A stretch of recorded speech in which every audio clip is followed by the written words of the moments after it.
Hubo un imperio que no dominó el mundo con discursos, sino con acero. Un pueblo que no expandió fronteras, las impuso.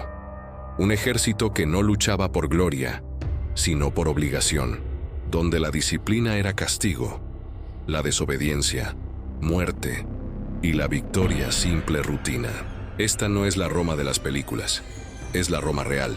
La Roma que se construyó con sangre, fatiga y una voluntad más dura que el hierro. Hoy vamos a descender al corazón de la Legión Romana, el monstruo que forjó al imperio inevitable. Roma no nació en los mármoles del Senado ni en la voz de sus grandes oradores. Nació lejos de allí, en el barro, bajo la lluvia, entre gritos, ampollas y marchas que destrozaban la carne. Para un ciudadano, la Legión era un escudo. Para un enemigo, era el fin del mundo conocido. Cuando un hombre pronunciaba el juramento militar, dejaba de ser un individuo. Roma lo absorbía, lo convertía en propiedad del Estado. Vendía su alma durante 25 años a un símbolo, el águila, un pacto de hierro que exigía obediencia absoluta y ofrecía a cambio una sola promesa, que Roma jamás retrocedería. El legionario no era un guerrero heroico como los de las viejas sagas, era un componente, una pieza perfectamente reemplazable de la máquina bélica, más eficiente que el mundo antiguo había visto jamás. Y dentro de esa máquina había una fuerza que todo hombre temía, el centurión. La disciplina romana no era un ideal moral, era una ley física. El cetro del centurión, la vara de vid, era su ecuación. Un nudo mal hecho, un paso fuera de tiempo, una correa suelta. Era motivo suficiente para ser golpeado. Golpeaba hombros, espalda, cráneo, no para castigar, para corregir. Y si el centurión se excedía, él también debía rendir cuentas. Incluso la violencia era regulada, pero lo más aterrador no era el castigo individual, era el castigo colectivo. La legión no castigaba a uno para reformarlo, castigaba a muchos para crear un mensaje. Existe la famosa diezma, la ejecución de 1 de cada 10 hombres por actos de cobardía, pero el castigo más común, y quizás el más cruel, era el fustuarium. Si un legionario robaba o abandonaba su puesto, no eran sus superiores quienes le daban muerte, eran sus propios compañeros, golpeándolo hasta destruirlo, no por odio, sino por deber.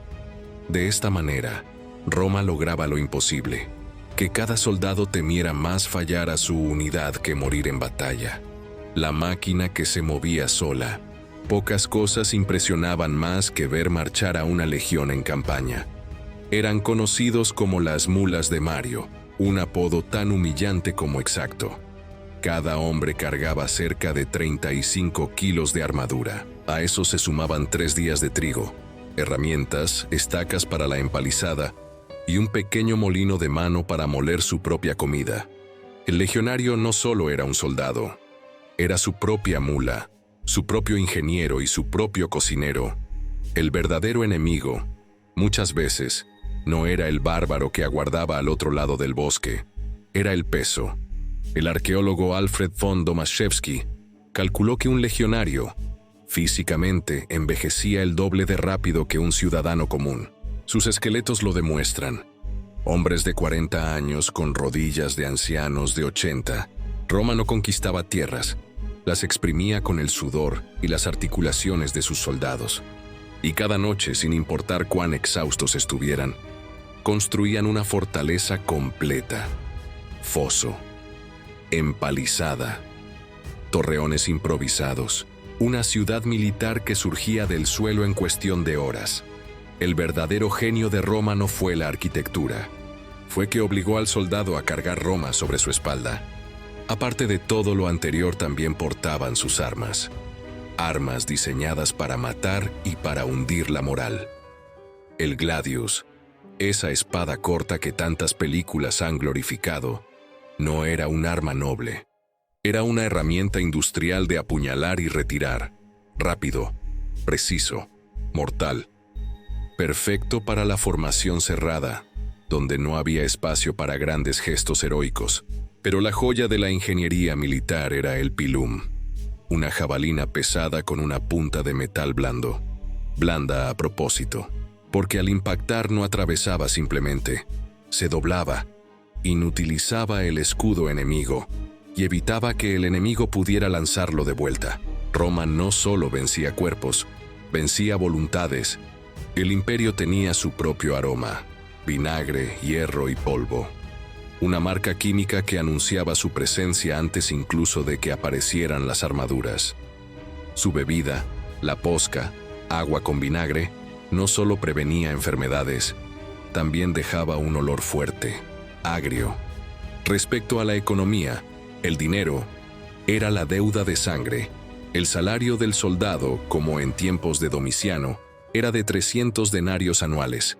Parece poco, pero la trampa era peor. Roma descontaba absolutamente todo: la túnica, las botas, la comida, el afilado de las armas, las reparaciones del casco. Muchos soldados terminaban endeudados con la misma legión que los mantenía vivos. Su dinero se guardaba en el fiscus, un fondo del que no podían retirar nada durante décadas. Si desertaban, abandonaban no solo su honra, sino su fortuna acumulada. Roma ganaba incluso cuando perdía un hombre. Tras 25 años de servicio, si sobrevivían, recibían su premio final: 12.000 denarios y un lote de tierra. El veterano se convertía entonces en una extensión del imperio, un agente silencioso de romanización. El verdadero legado. Cuando miramos hoy las ruinas de Roma, vemos belleza, arcos perfectos, carreteras eternas, acueductos que desafían la gravedad. Pero cada piedra, cada ladrillo, cada tramo de calzada es el cadáver invisible de un sacrificio. La Roma eterna no se sostiene sobre mármol. Se sostiene sobre millones de pasos, millones de cargas, millones de castigos, millones de vidas consumidas lentamente por la máquina que prometía orden a un mundo caótico. El legionario no fue un héroe. Fue el monstruo de hierro que hizo que el imperio más poderoso de la historia fuera simplemente inevitable. Gracias por acompañarnos en este viaje al corazón brutal del ejército que moldeó el mundo. Si te ha gustado, suscríbete y activa la campana para seguir explorando las historias que ocultó el tiempo.